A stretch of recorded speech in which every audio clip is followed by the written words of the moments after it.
Last week's stop on the American Idol audition tour took us to Greensboro and San Francisco. Did Simon, Paula, and Randy meet the next American Idol, or will this be the week?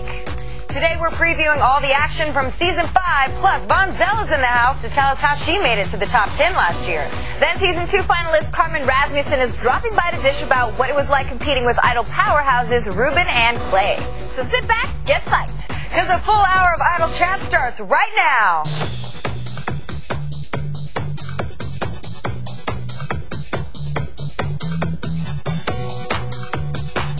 Hi, Idol worshippers. I love this music. I'm Razan Tavares, and welcome to Idol Chat.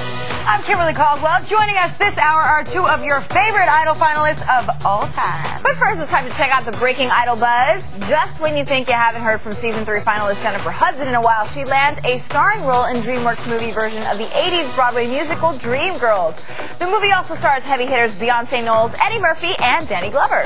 And for all of you who don't think 2 nights a week is enough American Idol, like us, executives at Idol have announced American Idol Rewind, the new television series that will repackage previous seasons, maybe me, for weekend syndication. It's set to premiere in the fall, actually. That's right, so maybe we will catch snippets of you. I know, that would be so fun. Your hair was long. No, I do not want you to see any of my beginning auditions.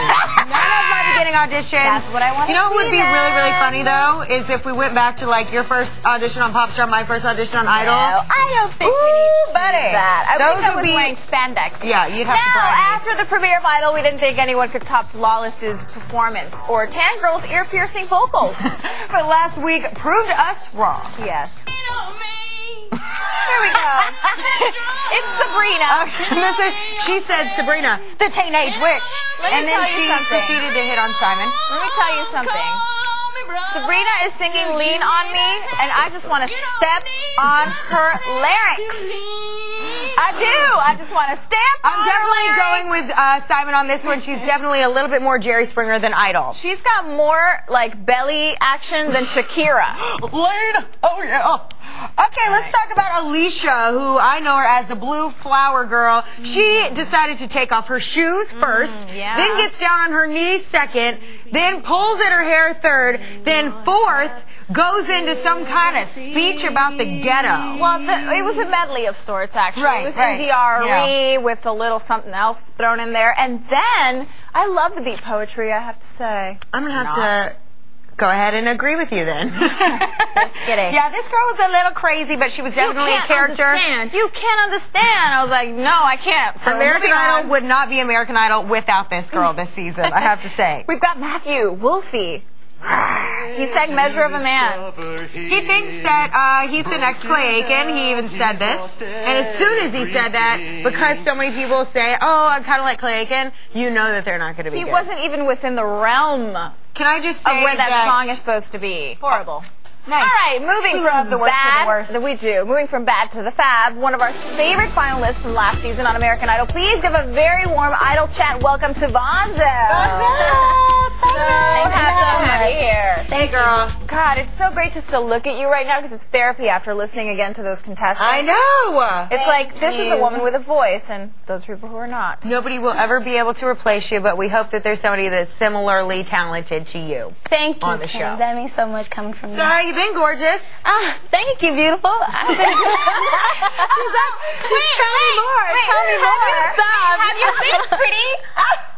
Then you say, have you been gorgeous? Have you been gorgeous? Oh, sorry. I'm I called her 33 times today. She's got enough. Okay, so did you ever think auditioning for this? I'm sure that people walk in going, you know, 50-50, I got a chance or I don't. When you walked into the audition process, were you thinking, I'm going to be a household name. I'm going to do this. I'm going to be in the top 10. Of course, when I went to the initial auditions, I was thinking, I am the next American Idol. But in 2002, I tried out, and I didn't make it past the first round. So... Shut up. Yeah. I didn't know that. None of us knew I went that, and slept out on the boardwalk of South Beach, Miami, me and my dad.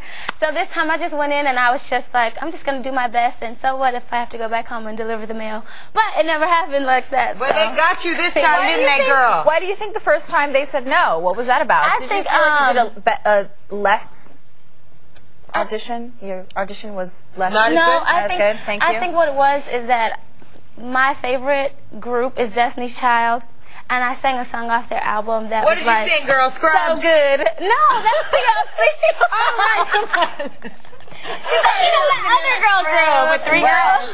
Okay, my bad. I Sorry. sang a song called So Good off of Destiny's Child's second album, Writing on the Wall. And I won numerous talent shows in my hometown. Everybody wanted me to sing that song. So I was like, I'm going to sing that song. But I didn't make it. So when I went back, I had to sing something that they would know. So I sang Chain of Fools. Ooh, and I love you singing that song. It's so good to the ears. Thank you so much. You've seen the contestants that are out there this Oh, season. yeah. What advice would you give to them if they make it as far as you made it?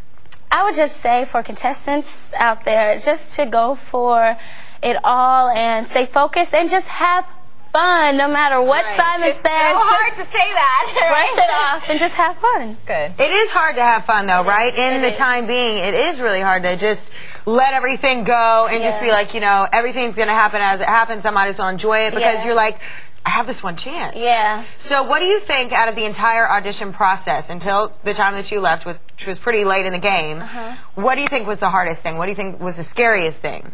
Everything was hard. Everything was scary, you know, being in front of millions of people each week. I didn't want to forget my words. That was my biggest thing. That was my biggest thing, too. Though some of the songs that I sang, I already knew the words, but then again, It's like, I have weird things going through my mind sometimes about, like, different things. I might think something funny about Simon that, you know, my friends might say, well, he looks a bit weird to me. Why does he always wear those shirts? And he might be psycho and stuff. So I'm always, like, thinking these crazy thoughts. Then I get nervous about my heel going through the grates of the stage. Yeah, there was grates on the front. For the monitor. And I'm like, and a few times my heels went through it because, you know, you're performing. Pick yourself back up. Yeah, and so, like, I'm singing, I'm like, you got the best of my love. So that was that move. Yeah. I get it. All right, well, stick around because we got to talk to you some more. You guys will have more with the amazing Vonzell when we come back. Don't go away. Also, believe it or not, there were some performances this week that wouldn't make the American Idol Hall of Shame.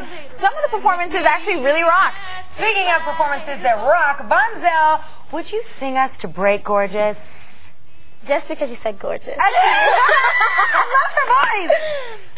We'll be right back, right here on Idol Chat.